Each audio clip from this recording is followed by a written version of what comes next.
Otep à tous, bien-aimés frères et sœurs. Que se passe-t-il entre le Tchad et l'OTAN? Le Tchad qui avait commencé à connaître une certaine stabilité, hein, une certaine accalmie en ce qui concerne les attaques rebelles, hein, le terreau, est replongé encore. Que se passe-t-il? Eh, attendez, c'est pas par hasard. Pourquoi à un moment donné, ça se calme, après ça reprend. Ça se calme, ça reprend. Alors que les acteurs sont les mêmes. Encore, une fois de plus, je veux vous informer. Il ne faut jamais signer des accords avec le diable. On ne traite pas avec le diable. Et c'est le problème de Kaka-Déby au Tchad. C'est le grand problème. Vous savez déjà,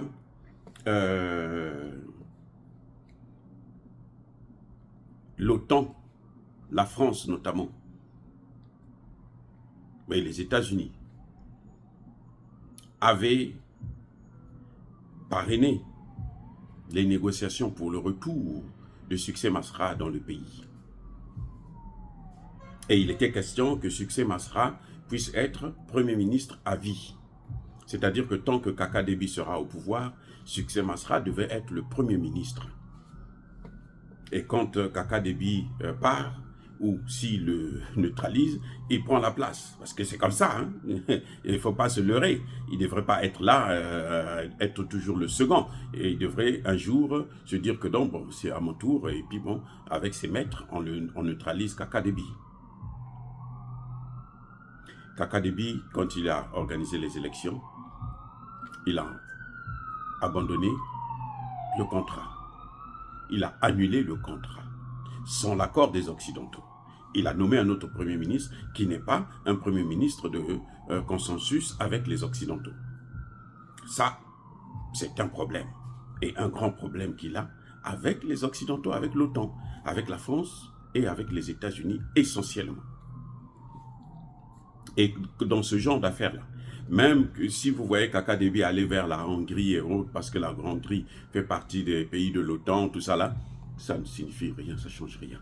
Les amis, on ne pactise pas avec le diable. Ça, c'est un premier point. Il y a un deuxième point. Vous savez que Kaka-Déby a joué un rôle très important dans l'échec de l'attaque de l'OTAN contre le Niger. Eh oui. C'est à cause, l'une des raisons qui a fait que cette guerre ne puisse pas avoir lieu, que la CEDEAO et l'OTAN n'attaquent pas le Niger, c'est à cause de Kaka-Déby. Et nous saluons cette action, Monsieur le Président. C'est une action formidable. Nous vous félicitons pour avoir évité un bain de sang. Pour rien, pour les intérêts des Occidentaux. Et ça, l'Occident n'a jamais pardonné ça à Kaka-Déby. Il n'a pas cédé son sol. Donc, si il fallait attaquer le Niger, il fallait avoir le Nigeria, il fallait avoir le Bénin. Eh oui, forcément. Mais le Tchad ayant fermé sa frontière, le Nigeria, à un moment donné, l'armée nigérienne a dit, nous, on n'est pas dans cette affaire-là. Stop, vous arrêtez ça. Si Tinubu veut faire la guerre, eh ben, Tinubu n'a qu'à aller prendre les soldats français et américains pour faire la guerre depuis la France et les États-Unis.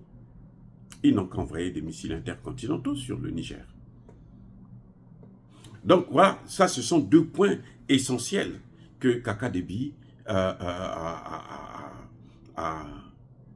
comment dirais-je, a eu comme problème avec l'OTAN.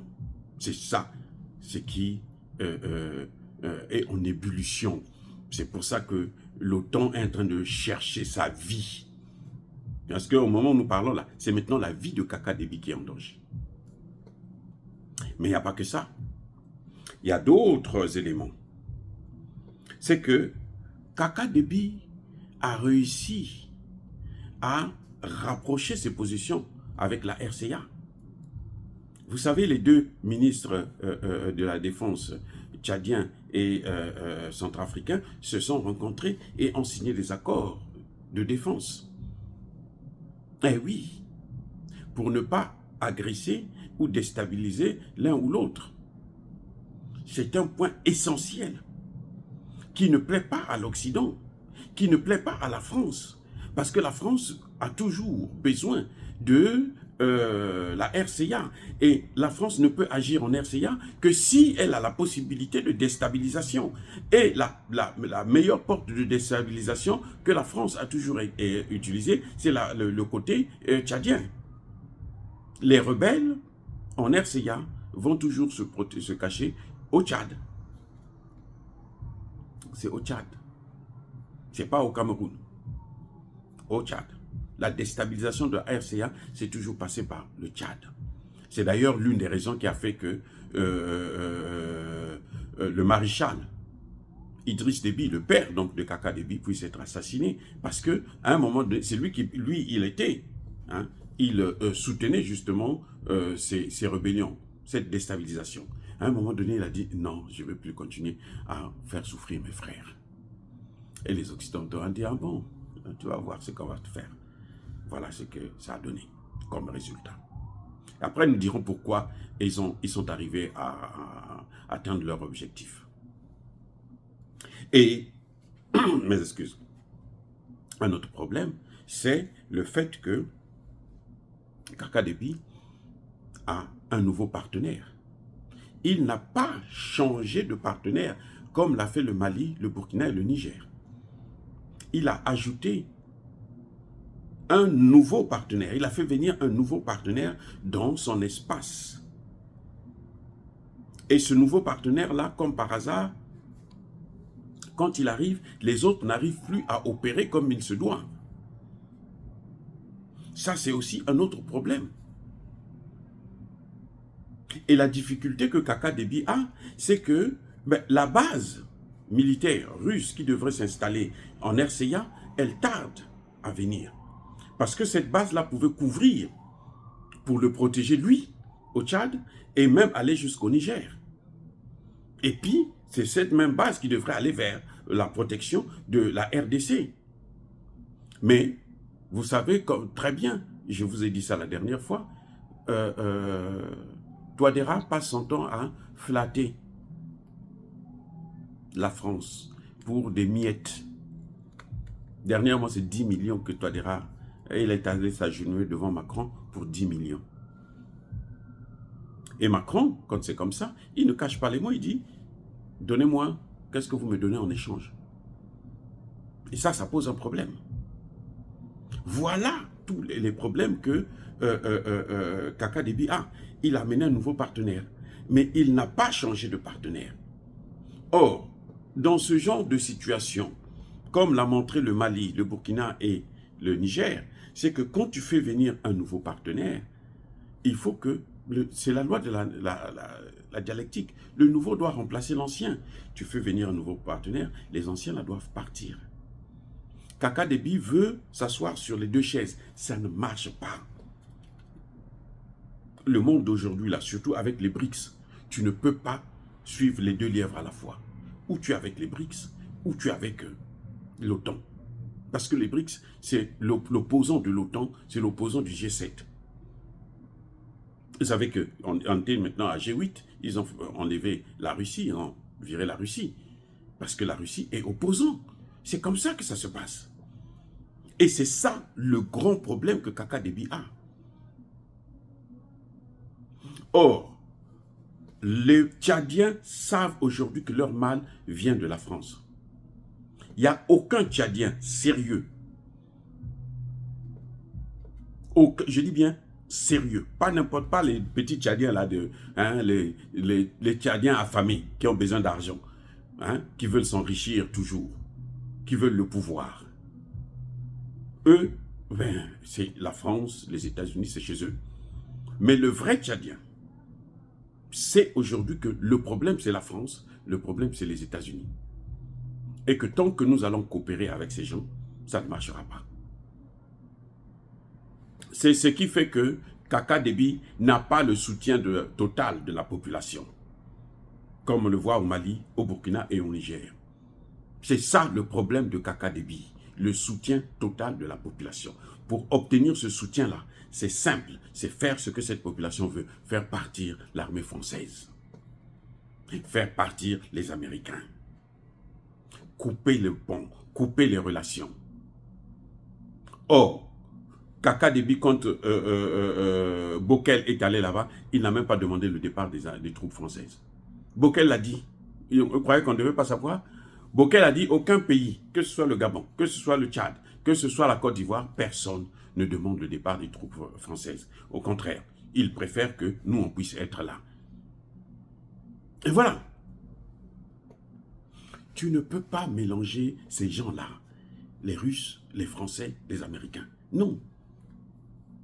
Les Russes ne peuvent pas travailler. Les Russes font le travail quand tu leur donnes un certain nombre de pouvoirs. Et dans cette guerre contre l'OTAN, je l'ai toujours dit et je le répéterai toujours, il faut avoir le soutien de la population. Oui, il a gagné l'élection. Parce que face à Succès Masra, nous savons que c'est lui qui a gagné l'élection. Oui, c'est vrai. Mais il y a un problème. Il y a un problème. C'est que la population veut que tu puisses faire partir cette base-là. Comme ça, ils vont rester avec toi. Nous allons mourir ensemble. Et aucune puissance ne peut exterminer une population déterminée. Aussi simple que ça. Donc, ouais, M. Kaka Déby, les Occidentaux qui ont le contrôle de la situation en Libye, au Soudan, vous savez que ce sont eux qui font ces guerres. Ce n'est pas la Russie, ce sont eux qui font ces guerres. Donc, les rebelles viennent du Soudan, de la Libye. Essentiellement. Voilà. Et Boko Haram aussi est là. Donc, je crois que le président tchadien doit le plus rapidement possible commencer à regarder sa position vis-à-vis des puissances occidentales qui nous ont toujours fait du mal. Au lieu de s'attaquer à ses frères, de se dire non, je dois me séparer avec lui, c'est encore plus grave. Il va seulement aggraver la situation. Non seulement du Tchad, mais de toute la sous-région. Et ça ne sert à rien. La solution, elle est celle qui consiste à ramener les troupes françaises chez eux, chez elles, en France. Eh oui, il faut les ramener en France. Le CFA, nous savons que c'est un sujet très important, mais pour l'instant, le plus rapidement possible, là où il y a la France, il y a les États-Unis, la paix trépasse. Ils ne font jamais bon ménage. Monsieur Kaka Déby, si vous voulez la paix, vous devrez vous débarrasser des armées françaises et américaines. Eh oui, vous devrez, quitte à ce que la guerre va, le Mali, c'est pas fini, le Burkina, c'est pas fini, le Tchad, c'est pas fini, plutôt le Niger, c'est pas fini, mais ils contrôlent la situation. C'est deux choses différentes. Ils contrôlent la situation et ils sont en train de les neutraliser et ils ont les mains libres pour travailler.